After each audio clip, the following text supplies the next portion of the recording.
السلام علیکم ورحمۃ اللہ وبرکاتہ۔ الحمد للہ الذی ہدانا لہذا وما کنا لنہتدی لولا ان ہدانا اللہ، اما بعد۔ محترم ناظرین، آج کی نشست میں عنوان ہے روزے دار اور جھوٹ۔ محترم ناظرین، رمضان المبارک کا یہ مقدس مہینہ چل رہا ہے۔ اس مہینے میں جہاں پر روزوں کی نفلی عبادتوں کی فضیلت ہے، وہیں پر اپنی زبان کو قابو میں رکھنے کی بھی فضیلت ہے، اور اس زبان کو بیہودہ باتیں، بیہودہ کلام سے بچانے کی ضرورت ہے۔ روزہ رکھ کر آدمی کسی کو گالی گلوچ نہ دے، جھوٹی بات نہ اپنی زبان سے نکالے، اس لیے کہ اللہ کے نبی محمد رسول اللہ صلی اللہ علیہ وسلم کی اس کے تعلق سے بڑی زبردست حدیث موجود ہے،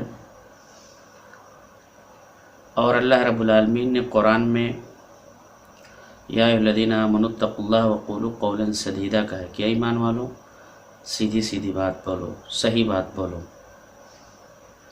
آئیے اس کے تعلق سے اللہ کے نبی صلی اللہ علیہ وسلم کی ایک حدیث آپ کے سامنے پیش کر دے رہے ہیں کہ رمضان المبارک میں آدمی روزہ رہ کر اگر جھوٹ بولے تو اس کا انجام کیا ہونے والا ہے۔ عن ابی ہریرہ رضی اللہ عنہ قال قال رسول اللہ صلی اللہ علیہ وسلم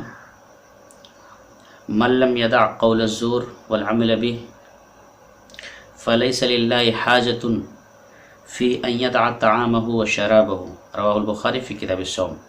حضرت ابو ہریرہ رضی اللہ عنہ بیان فرماتے ہیں کہ رسول اللہ صلی اللہ علیہ وسلم نے ارشاد فرمایا کہ جو شخص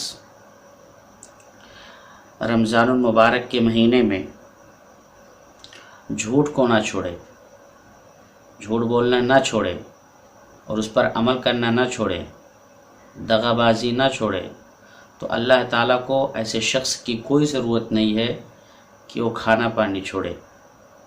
محترم ناظرین، جہاں پر روزہ نام ہے کھانا پانی چھوڑنے کا، وہیں پر روزہ نام ہے کہ غیبت، برائی، چغل خوری، جھوٹی باتیں چھوڑ دینے کا نام ہی روزہ ہے۔ اور ایسا نہ ہو کہ ہم روزے سے رہیں اور گالیاں دیں، ایسا نہ ہو کہ ہم روزے سے رہیں دوسروں کو برا بھلا کہیں، دوسروں کی غیبت کریں، جھوٹ بولیں۔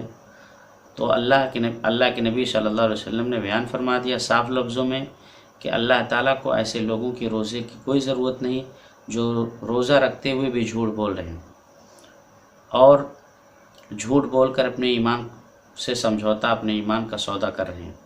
اللہ رب العالمین سے دعا ہے کہ اللہ رب العالمین ہم تمام اہل ایمان کو، روزے داروں کو ہمیشہ جھوٹ بولنے سے بچائے، خاص طور پر رمضان مبارک میں جھوٹ کے قریب نہ آنے کی ہمیں توفیق دے۔ آمین، تقبل یا رب العالمین۔ السلام علیکم ورحمۃ اللہ وبرکاتہ۔